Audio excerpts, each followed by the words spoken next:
गूंगी बहू अंधी सास। एक परिवार में 5 लोग थे। ओम प्रकाश, उनकी पत्नी सुमित्रा, बहू भावना, बेटा राहुल और एक थी उनकी बेटी प्रियंका। वैसे तो ओम प्रकाश और सुमित्रा के घर में सब कुछ ठीक ठाक था, लेकिन सुमित्रा की एक आदत थी। घर में कुछ भी गलत या सही हो तो वो किसी से कुछ नहीं कहती। और भावना स्वभाव की इतनी सीधी सादी थी कि अगर कोई उसके साथ गलत भी करता तो भी वो उसे कुछ नहीं कह पाती। इसी के चलते प्रियंका और राहुल घर में मनमानी चलाते रहते, क्योंकि घर को संभालने वाली औरतें इस तरह से रहती थी जैसे वो गूंगी और अंधी हो। माँ, मैं अपनी सहेलियों के साथ पिकनिक पर जा रही हूँ। ठीक है बेटा, चली जाओ। और मुझे आने में रात हो जाएगी, देर से ही आऊंगी मैं। अच्छा, कोई बात नहीं बेटा। अरे भावना, तुमको एक बार में समझ में नहीं आता क्या? नाश्ते में फिर से पराठे बना के रख दिए। कितनी बार तुमसे कहा है कि मेरे लिए ढंग का नाश्ता बनाया करो। ठीक है जी, आगे से ध्यान रखूंगी। अरे ये बहू से किस तरह से बात कर रहे हो तुम राहुल? अरे तो और क्या करूं पापा, इसको कही बात एक बार में समझ में ही नहीं आती। सुमित्रा, तुम अपने बेटे को समझाती क्यों नहीं? बहू से बात करने का ये क्या तरीका है? अरे जिसकी जैसी मर्जी आए करो, मुझे क्या। भावना बेटा, तुम भी तो कभी कुछ कहा करो। इस तरह क्यों सबकी बातें सुनती रहती हो?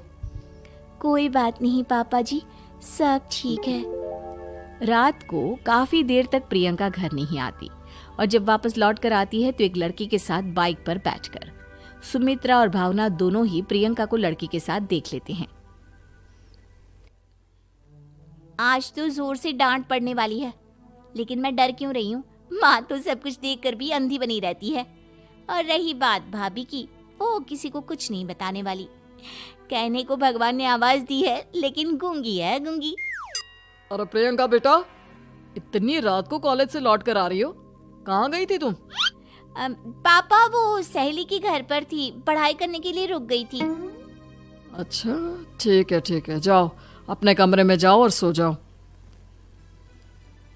सुमित्रा ने अपनी बेटी को एक लड़की के साथ इतनी रात को आते देखकर भी उससे कुछ नहीं कहा और भावना ने भी इस बारे में किसी से कोई बात नहीं की। कुछ दिनों के बाद मामा जी का फोन आया था। उन्होंने प्रियंका के लिए कोई रिश्ता ढूंढा है। लड़के वाले उसे देखने आ रहे हैं। अरे मुझे नहीं करनी शादी वादी, किसी लड़की को बुलाने की कोई जरूरत नहीं है। ये तुम क्या कर रही हो प्रियंका बेटा? तुम्हारी शादी की उम्र हो चली है और तुम्हारे मामा जी ने बहुत अच्छा रिश्ता बताया है। पापा, अब जिद क्यों कर रहे हैं? और आप क्यों मेरी मर्जी के खिलाफ शादी कराना चाहते हैं? अरे माँ, इसको समझाइए ना। आपकी बेटी, आप तो बस चुपचाप सब कुछ होते हुए भी देखती रहती हैं। अरे तो क्या कहूँ, और मेरे कहने से क्या हो जाएगा? वैसे भी गलत क्या हो रहा है, सब कुछ सही तो है।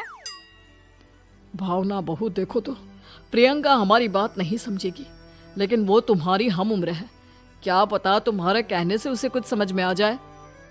नहीं पापा जी, मेरे कहने से कुछ नहीं होगा। मैं प्रियंका को कैसे समझा सकती हूँ? वो ननद है मेरी, कहीं मेरी किसी बात का बुरा मान गई तो?